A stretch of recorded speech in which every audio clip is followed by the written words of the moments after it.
Yeah, me church munina. Empenyin se susan wato kasa kyerɛ fentemfrema me ne so. Na kyerɛ sɛ niema bi wɔ hɔ no mu a ɛsia sɛ yampani na de gubra in the subsequent years no. Ebekofo how the aba G8 politics eso. And idea mahu say eni no ama oman ni kan koni ni mpuntu aka kire kese pa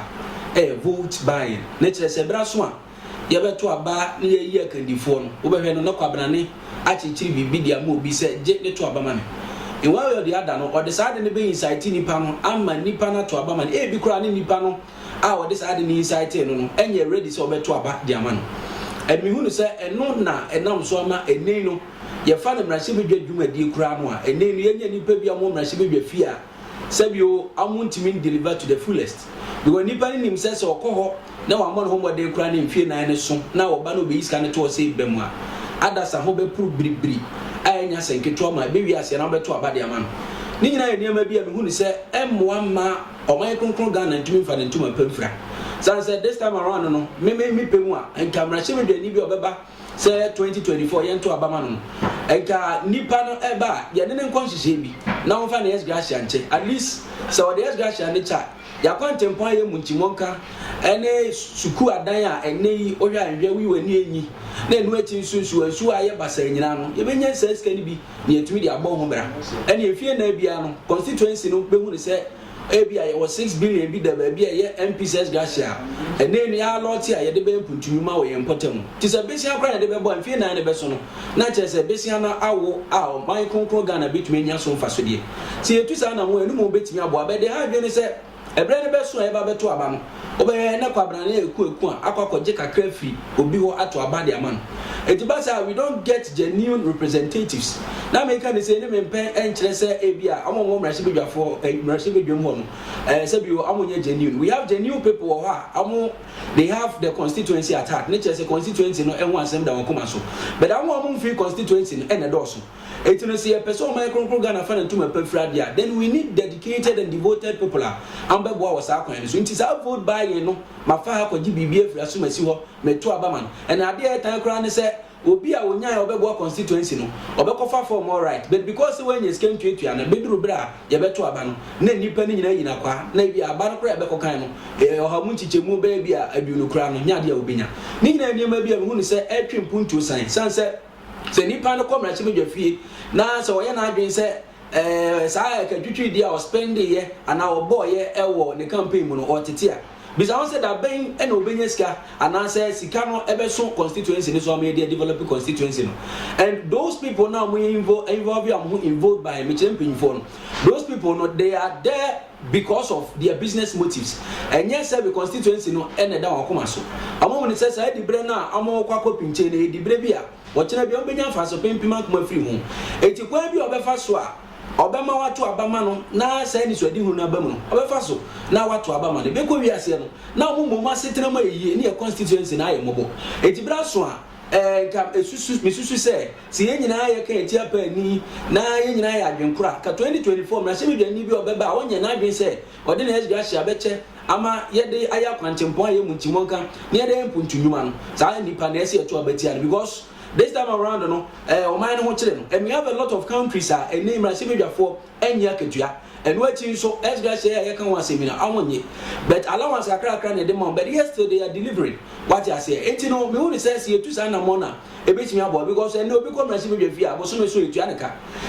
ka no ye man allowance ko twi ko breman oje setting allowance fuel allowance rent allowance entertainment allowance ene ehon kro ne ba efie nan ne beso no osa be gina ose man SGA of 6 billion me woni say be o man konkro Ghana ho to no sa esi etu sa na mon ene no me nchire mu for SGA no even so ko Google am make sure say SGA is retirement benefit and package ye de ma government appointees abra amudi amudwumadi akwa wiye na kire say in one way or the other obi call retirement ene ye de sa de na man but bisa won say mra se bedwafo kwa homije mu ana it's obviously no because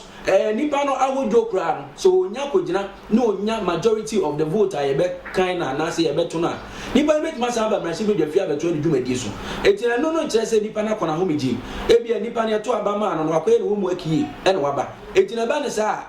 me who say they deviate from that SGA na yetua dem on at least you invest in our constituencies and minimum say Brazil be ni bia sebe oman no akoma da ne so no anaso wo oman no ho do no ebetima se mpanyin se nyankompa chi kasa kire bonu chirifo a wote ne so wote na bebu menti etu sa na mo na enu mo betimi aboa ama oman konkro Ghana fa ne ntuma pafra me ameti hai I am expiring say 2024 meba me constituency am wo mu no enya de a sebe Esgracia no kran mema na bedi mi se me ebre ne so our lord Esgracia to local government development at least ye betimi e de aye akwantempoan mu ntimonka na enu achi so niam bi a constituency ni hia no yetumi e de aboa me woni se yetu sa na mo na betimi aboa na sa na mo ntu be wie du a ese mi no mienu ye ya adwenkro na ebre ne so na me se be dwani ni nya na anwe so na Esgracia becha ni ato abatia no etimi woni se sa na mo ntu no e na mo ntu pa esi tu se na be ya o mai konkro Ghana betumi afa na ntuma pefra se ne yankase etire ho na sikadie no koso a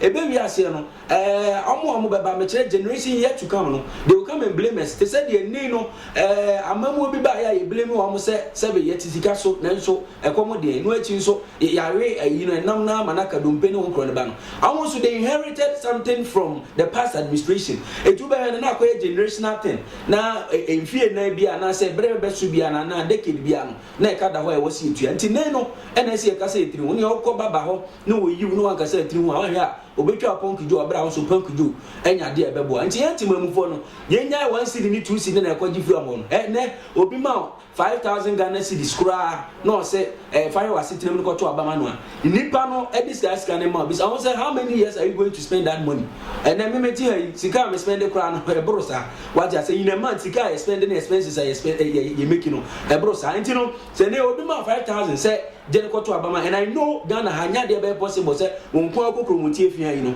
sebe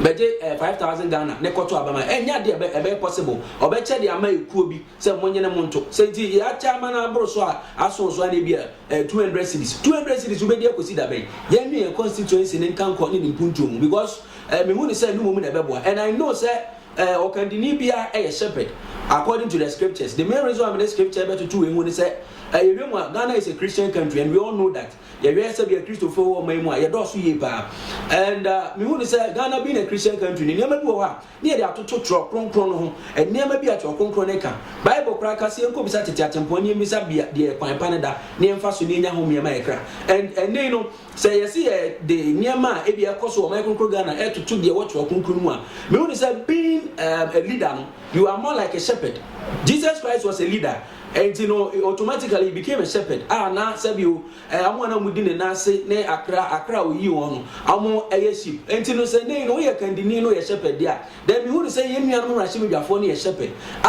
Ne no wasika amo hwe na ye timamufo ne ye constituency ne ye na constituency na setam ye ansa na amo kra ma pram ye bi mu. But then we have a lot of people that they are there because of their business motive. And if you na ne so ne ye to abani tiana. Sa fa so pimpiman ko ameka ho asemi. Na nsaka wanya sa fa so pimpiman ko ma nti no e ba say emfa no. And I know say that is the main reason why it is. And make am say no. Obi me jira ba bia ko kasem na shebe dwafo ne they spend a lot. But let me tell you one thing. Constitution ni ba bia no a kire say na shebe dwani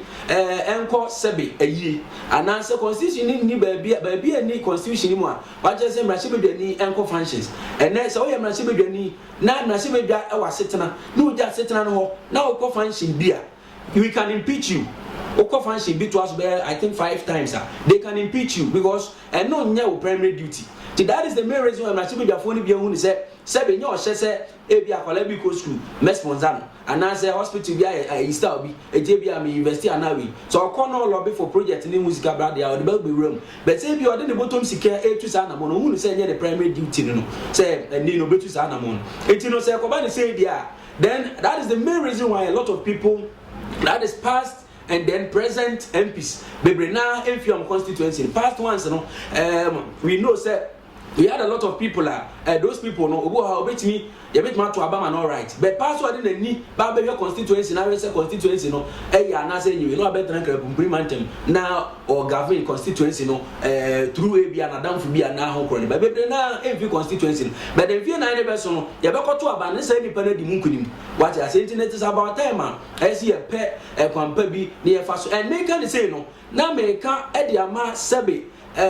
political parties, various political parties are representing in Crawford during parliamentary elections. You should be mindful of the people you bring or you present for the contest because onipa bi wo hono mo betime wure nipa ni bi mu etuetu sika ma delegate amama to abama and the ban say it will go against your political party. I came out on this issue last year after the parliamentary elections results of Babont, and I came out and I was trying to address some issues. Said the main reason why a lot of MPs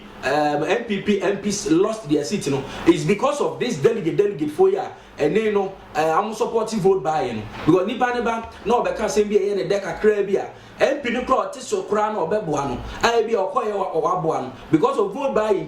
na amo MP no I inside MP dey tune frade so because ya obi fofora ba e bia sika mu e duru say sa MP no na mo yin asi nchen abra sa modern boy no obo mra chimi yafi no ntimi konkoto aso bi eti e ba ne sa e no so twem punto sa enti vote by ade bia e ha bi ye pa say you need to your for team for I said they say to your for political parties more can for executives most to move because during primaries no sa na man tie cost pa